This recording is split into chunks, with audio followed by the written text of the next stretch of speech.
Media yang saya cintai, ratas hari ini arahan yang turut Bapak Presiden bahwa kita punya persoalan tentang kualitas udara Jabodetabek dan ada beberapa faktor antara lain kemarau panjang, kemudian konsentrasi polutan dengan demikian, lalu ada emisi dari transportasi, termasuk juga dari manufaktur industri.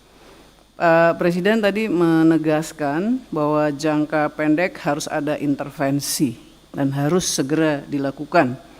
Antara lain regulasi Euro 56 untuk Jabodetabek, ruang terbuka hijau, tadi juga berkembang work from home dan lain-lain. Dan pada jangka menengah mengurangi kendaraan fosil. Kita sudah punya MRT, LRT, kereta cepat, dan juga agenda elektrifikasi. Pada jangka panjang tentu saja juga sudah kita awali, yaitu mitigasi dan adaptasi iklim dengan pengawasan yang ketat di Jabodetabek. Tadi di dalam rapat juga dilakukan perbandingan-perbandingan dengan beberapa negara. Dan tadi juga berkembang bahwa memang masyarakat kita perlu diajak untuk kesadaran melakukan uji emisi. Karena di Jakarta aja kesadaran uji emisi baru antara 3 sampai 10%. Ini datanya Jakarta Pusat hanya 3,86%, Jakarta Utara 10,69%. Jadi uji emisi ini merupakan cara yang memaksa pemilik kendaraan untuk melakukan inspeksi dan perawatan terhadap kendaraannya sendiri. Jadi uji emisi ini merupakan langkah yang sangat cepat dan perlu dilakukan dan hasilnya akan segera dirasakan. Jadi tadi Bapak Presiden sudah meminta untuk diinventarisir semua langkah-langkah cepat, termasuk yang kami usulkan. Tadi Pak Gub juga sudah menyampaikan akan segera melakukan pelaksanaan razia uji emisi untuk kepatuhan uji emisi kendaraan bermotor. Jadi kalau kita mulai dari DKI dulu aja ya, atau Jabodetabek, nanti kalau udah baik semua akan dilakukan. Kemudian semua KL dan Pemda wajib untuk memberlakukan kewajiban uji emisi bagi semua kendaraan bermotor yang masuk fasilitas perkantoran KL dan Pemda. Kemudian memasukkan persyaratan lulus uji emisi untuk perpanjangan STNK dan pembayaran pajak kendaraan.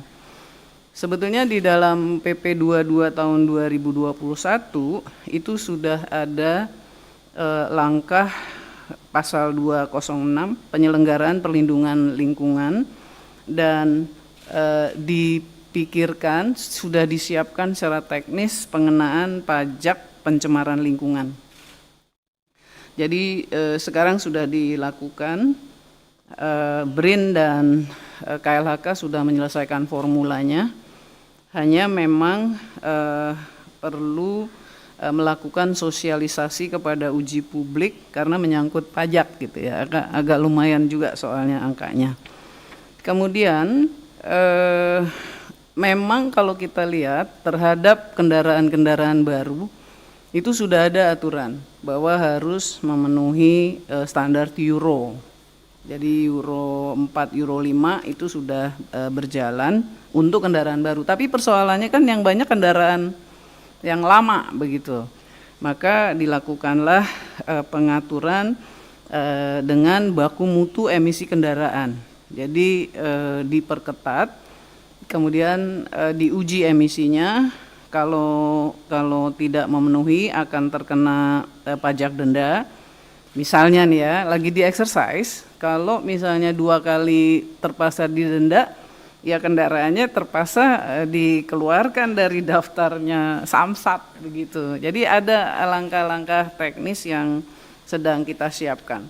Tentu saja tadi ada tadi yang disampaikan oleh Pak Gubernur, ada kemungkinan konversi ke motor listrik, karena kalau dia nggak dicatat di samsat lagi, artinya kan kendaraannya nggak bisa dipakai. Masuklah ke recycle. Kalau nggak recycle ya dikonversi gitu. Ininya kira-kira pendekatannya. Jadi kira-kira itu di jangka panjang dan sebagainya udah. Nanti akan dilakukan lagi rapat satu kali lagi untuk finishing touch-nya yang akan dilaporkan kembali kepada Bapak Presiden. Itu dari saya kawan-kawan. Terima kasih ya. Selamat siang. Silakan Pak Budi. Bismillahirrahmanirrahim. Assalamualaikum warahmatullahi wabarakatuh. Ibu Menteri KLH dan Pak Gubernur dan rekan-rekan media. Tadi Pak Presiden begitu serius dan intensif membahas detail-detail itu, melanjutkan apa yang disampaikan oleh Bu Menteri dan Pak Gubernur bahwa uji emisi ini menjadi satu yang sentral. Oleh karenanya kami nanti bersama-sama Pemda, bersama-sama juga dengan polisian melakukan law enforcement. Jadi kita perbanyak tempat-tempat uji emisi, tapi melakukan law enforcement. Jadi nanti apabila kendaraan yang tidak lolos uji emisi, mereka tidak memiliki hak untuk melakukan perjalanan di Jabodetabek. Yang kedua berkaitan dengan utilisasi daripada kendaraan. Utility kendaraan ini banyak yang menggunakan satu orang atau maksimal 2 orang. Nah, oleh karenanya dipertimbangkan untuk membuat 3-in-1 itu menjadi 4-in-1. Jadi katakanlah mereka yang dari Bekasi, dari Tangerang, dari Depok, mereka bersama-sama ke kantor, gantian mobilnya, sehingga jumlahnya akan menurun.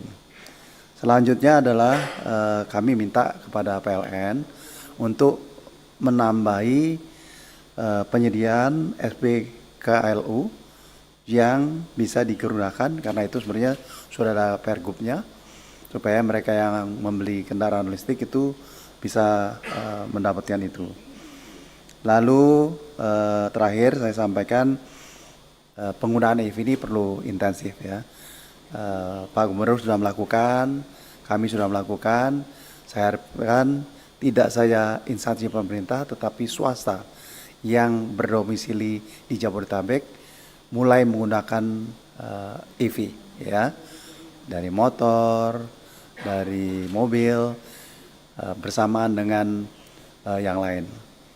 Satu hal yang terakhir adalah berkaitan dengan bagaimana kita melakukan mitigasi penggunaan EV. Kita tahu EV ini penting, tetapi memang masih ada disparitas harga. Oleh karenanya kita berikan kemudahan, tetapi kita juga memberikan cara-cara yang komprehensif. Satu masalah adalah standarisasi baterai. Baterai itu setiap produsen mengeluarkan baterai sendiri. Padahal dalam konteks EV itu baterai itu bukan menjadi CAPEX, tapi menjadi OPEX. Jadi orang membeli motor itu hanya motornya tanpa baterai, dan itulah langsung terkurangkan 30%. Dan itu bisa dilakukan swap. Jadi mereka sewa, dikenakan sebagai OPEX, sehingga dana yang dibutuhkan pada saat awal itu tidak banyak, dan itu dibutuhkan standarisasi untuk bisa dilaksanakan. Terima kasih.